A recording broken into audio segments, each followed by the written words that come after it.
یہ موجودہ جو صورتحال ہے اس میں نہ صرف اشیاء ضروریہ کی قیمتوں میں اضافہ ہو گیا ہے پیٹرول کی قیمتوں کے بڑھنے کے ساتھ اور ڈالر کی قدر میں اضافے کے ساتھ ایک تو یہ ہو گیا کہ چیزیں مہنگی ہوگی، مہنگائی کا طوفان آ گیا ہے، اور اس کا دوسرا امپیکٹ یہ ہے کہ اس میں جو جرائم ہیں خاص طور پہ جو اسٹریٹ کرائمز ہیں ان میں بے تحاشا اضافہ ہو بھی گیا ہے اور مزید ہوگا بھی، کیونکہ یہ ایک نیچرل ایفیکٹ ہے کہ ایسی صورت میں کہ جب روزگار آلریڈی نہیں ہے، ان امپلائمنٹ ہے، مہنگائی جو ہے بجائے اس کے کہ امپلائمنٹس کریٹ ہوتی، لوگوں کو روزگار ملتا، اب نہ کاروبار ہے نہ نوکری ہے، تو ایسی صورت میں پھر لوگ کیا کریں گے؟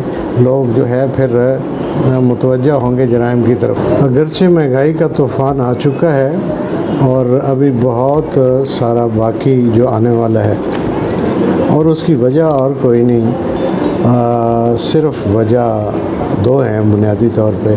ایک تو یہ ہے کہ یہ ایک ہفتے کے دوران 2 مرتبہ حکومت نے فیول کی پرائسز جو ہے وہ بڑھا دی ہیں، 30 روپے ایک دفعہ، 30 روپے پھر دوسری دفعہ ودن 1 ویک۔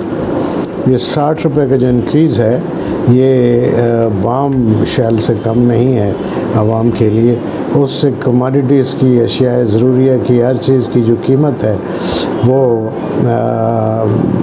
مینی فولڈ انکریز ہو گئی ہے۔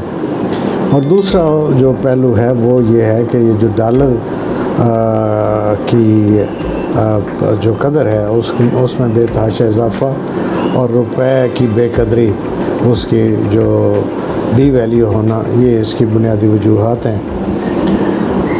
اب اس کا کیا اثر؟ ایک تو اس کا اثر اسٹیٹ ہوئے جو ہے وہ آ گیا، ایک امپیکٹ تو وہ عوام فیل کر رہے ہیں اور فردر آ رہا ہے، اور دوسرا اس کا امپیکٹ جو ہے اس کے اوپر غالباً ہم غور نہیں کر رہے، وہ یہ ہے کہ یہ موجودہ جو صورتحال ہے اس میں نہ صرف اشیاء ضروریہ کی قیمتوں میں اضافہ ہو گیا ہے پیٹرول کی قیمتوں کے بڑھنے کے ساتھ اور ڈالر کی قدر میں اضافے کے ساتھ ایک تو یہ ہو گیا کہ چیزیں مہنگی ہوگی، مہنگائی کا طوفان آ گیا ہے، اور اس کا دوسرا امپیکٹ یہ ہے کہ اس میں جو جرائم ہیں خاص طور پہ جو اسٹریٹ کرائمز ہیں ان میں بے تحاشا اضافہ ہو بھی گیا ہے اور مزید ہوگا بھی، کیونکہ یہ ایک نیچرل ایفیکٹ ہے کہ ایسی صورت میں کہ جب روزگار آلریڈی نہیں ہے، ان امپلائمنٹ ہے، مہنگائی جو ہے بجائے اس کے کہ امپلائمنٹس کریٹ ہوتی، لوگوں کو روزگار ملتا، اب نہ کاروبار ہے نہ نوکری ہے، تو ایسی صورت میں پھر لوگ کیا کریں گے؟ لوگ جو ہے پھر متوجہ ہوں گے جرائم کی طرف، اپنے اخراجات جو ہے پورے کرنے کے لیے لوگ شارٹ کٹ ڈھونڈیں گے، فراڈ کریں گے اور اسٹریٹ کرائم کریں گے۔ اسٹریٹ کرائم میں جو نوٹ کرنے والی وہ چیز ہے کہ عام طور پر ینگسٹرز جو ہے وہ انوالو ہوتے ہیں، تو اس کو ڈسکریج کرنے کی اور کوئی صورت نہیں ہے سوائے اس کے کہ ان کو نوکریاں دی جائیں۔ نوکریاں کہاں دی جائیں؟ جب اتنی مہنگائی ہوگی تو آپ کی ایکسپورٹس جو ہے وہ کم ہو جائیں گی، امپورٹ جو ہے بے شک آپ پابندی لگا دی ہے، لیکن پابندی کے نتیجہ آپ کو پتہ ہے کہ یہ ہوگا کہ لوگ جو ہے پھر اسمگل کریں گے۔ اب ایسی صورتحال میں جب حکومت خود یہ تسلیم کر چکی ہے کہ جو حالت ہے ملک کی مالی وہ انتہائی دگرگوں ہیں، مالی حالات بہت خراب ہیں، مفلوق الحال عوام ہے اور ملک دیوالیہ ہونے کے دہانے پر، یہ تسلیم شدہ فیکٹ ہے۔ ایسی صورت میں مجھے کوئی بتائے کہ یہ سرکاری گاڑیوں کے قافلے کیوں ہیں؟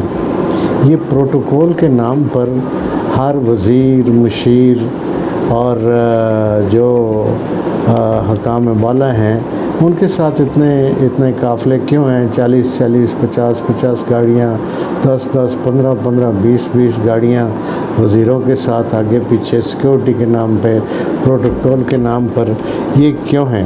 کوئی پروٹوکول نہیں ہونا چاہیے، غریب قوم ہے، غریب قوم کے آپ نمائندے ہیں، آپ فاتح نہیں ہیں، آپ نے یہ ملک فتح نہیں کیا، آپ جو ہے عوام کی خدمت کے جذبے کے تحت آئے ہیں اور ملک کی خدمت کے لیے آئے ہیں۔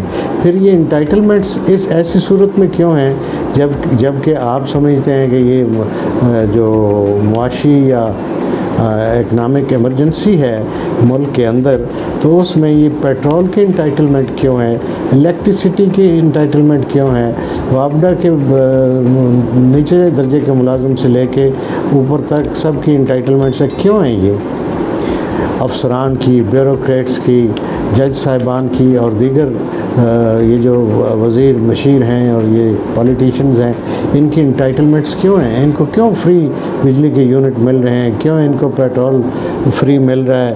موبائل کے انٹائٹلمنٹ ان کو کیوں ہیں؟ میڈیکل کی ان کو کیوں ہیں؟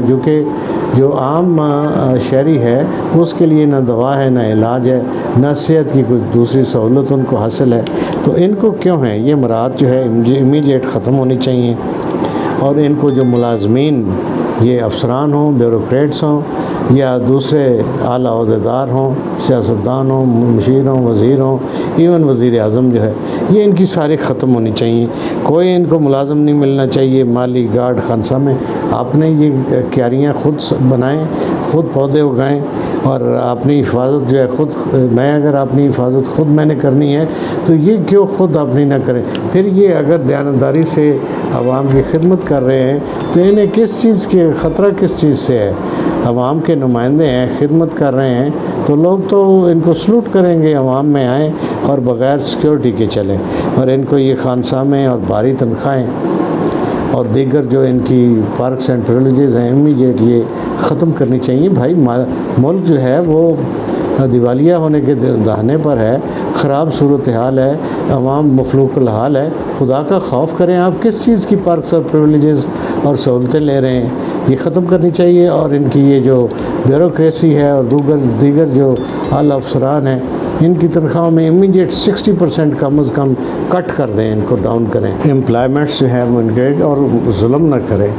آج یہ جو عوام کے ساتھ یہ کھلواڑ کر رہے ہیں، کنٹریکٹ آپ کرتے ہیں اور IMF سے آپ فنڈز اور امداد کے نام پہ آپ ڈالرز جو ہے آپ لیتے ہیں، اپنی ضرورت کے تحت اپنے تعیش اور عیاشیوں کے لیے آپ لیتے ہیں۔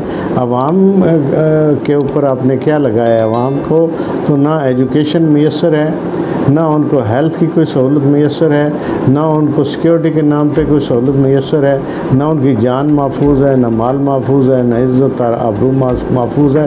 عوام کے لیے آپ نے کیا ہے؟ تو یہ ڈھکوسلا جو IMF والا ہے اس کو بند کریں، یہ آپ نے جو عیاشیاں ہیں اور آپ نے جو خرچے ہیں ان کو بند کریں۔ شکریہ۔